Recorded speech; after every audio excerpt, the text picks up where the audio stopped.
This is a picture of the leakage. I thought I had gotten it earlier, a few minutes ago, of the dousing that comes down from the ceiling. The constant leakage, it's like a faucet. It has slowed up a little bit only because the person up above me has gotten out of their shower. But as you can see, the water is very widespread and there's possible, which I believe to be mold up there, but it's been leaking and getting much worse since I've had to move into this room 129 here at Crosslands Economy Suites, owned by executive or extended stay hotels franchise. And there's constant water, dirty water, contaminated water that rains down on me when I get in the shower. I am barraged with dirty, contaminated, filthy water from up above me, and I can't take a shower in peace. And usually when I get in the shower, people above me suddenly feel that it's time for them to get into the shower. And so they get in, and while I'm trying to rinse water off of me, and as you can see, it's not a disability shower stall, because I'm a disabled person and I require a bench in here, and I've asked for a bench and a disabled shower stall, but it is not. And when I do get in the shower to try and do the best I can, not only are my legs and my back hurting, but I'm doused and rained upon with polluted and dirty, contaminated water from above. It's sooty, germ-infested water from the people who decide to take a shower when I do. So this is what I have to contend with in this motel. This is where Pinnacle dumped me, Pinnacle Healthcare. And not only am I don't have the means to have a shower bench in here, or I don't have a shower bench that I need for being disabled, but the shower head is not conformative to my disability. It's supposed to be a handheld. I cannot afford on my disability to buy the items that I need here. They're too expensive. And furthermore, there are fleas both in room 139 where I moved from, and there are fleas in here in this motel room, and I'm constantly being bitten. I try to do what I can on my computer to stay within the loop and take care of my business. But any given day, I am bitten at least 100 times by fleas, walking on my legs, biting my legs, and I have lymphedema. I'm very susceptible to cellulitis, and I've had it before, a near-deadly bout. It spreads so fast. It is a skin infection that can go deep in the tissues of your limbs or wherever it is contracted, and that's what it did to me back in Otis when John Hume, Donna Guerrera, and Charles Hughes had my water turned off for over 4 weeks, and the Senior and Disabilities office over in Lincoln County ignored me until nearly 3 weeks went by.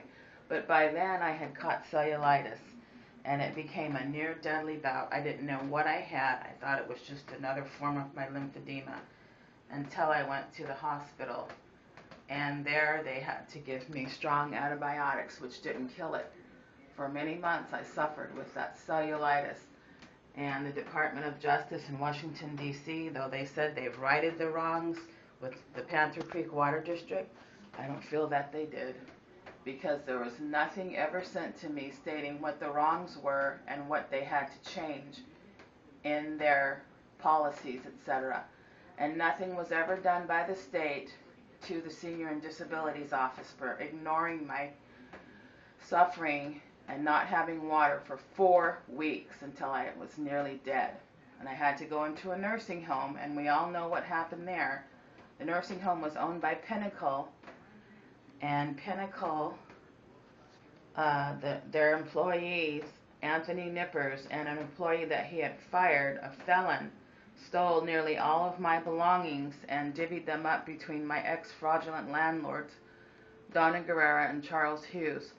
I have never been contacted by either of those parties for the return of my belongings, none of those parties. In fact, Jason McEldowney, the felon that was hired by Anthony Nippers, blocked my number, and I only called him once or twice and left decent, courteous messages, but he didn't want to hear from me because I bet he was too busy hawking my things because he can't work because he's a felon.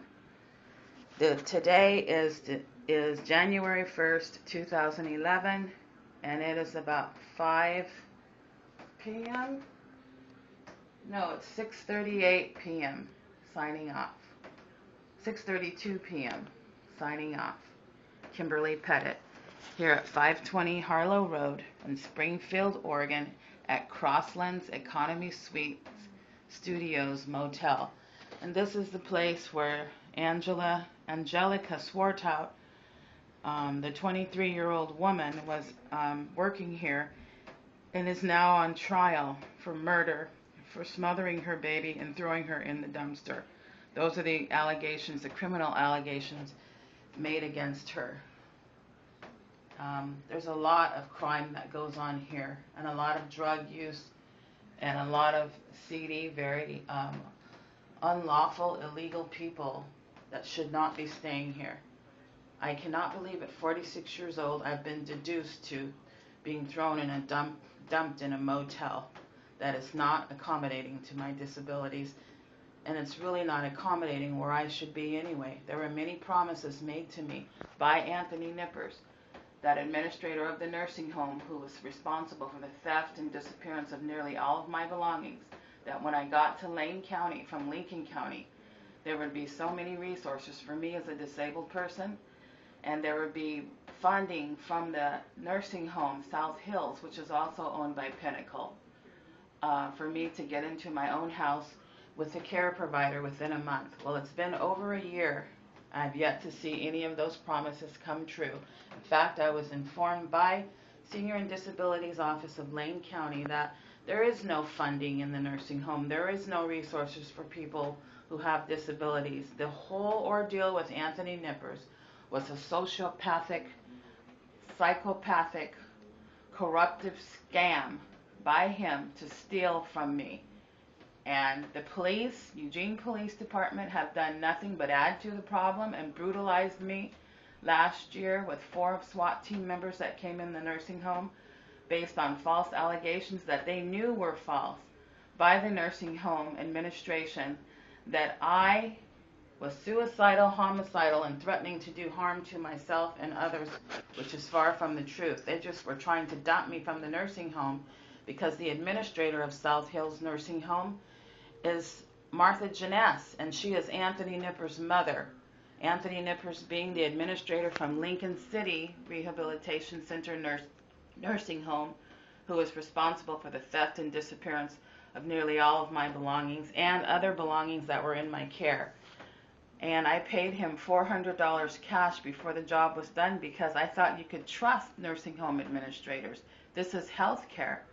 But a whole barrage of negative and horrific events have happened to me since being involved with Pinnacle Healthcare. They are nothing but a scam, and most people that I speak with do not have nice things to say about South Hills Nursing Home or any of Pinnacle's nursing homes, and especially that of Lincoln City Nursing Home.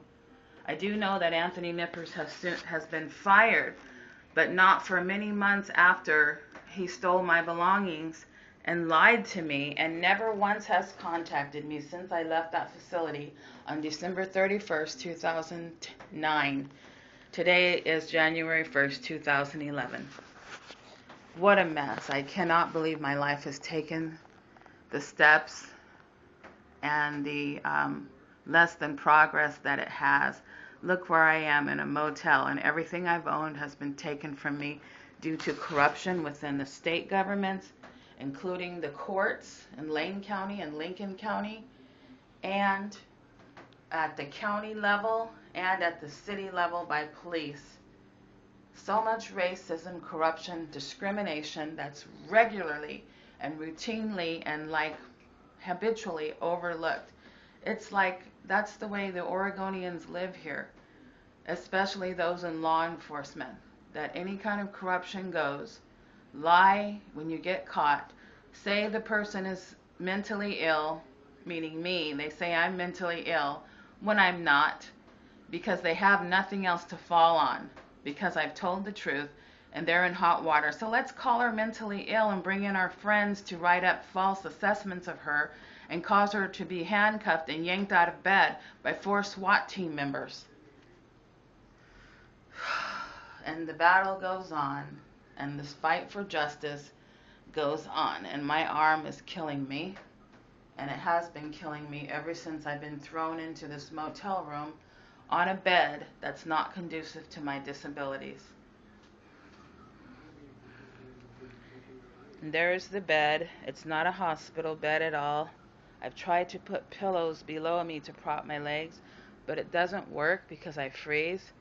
Here's all the boxes in my room, and my stuff that was in my nursing home room. Property that I had in there was damaged by the movers. Brian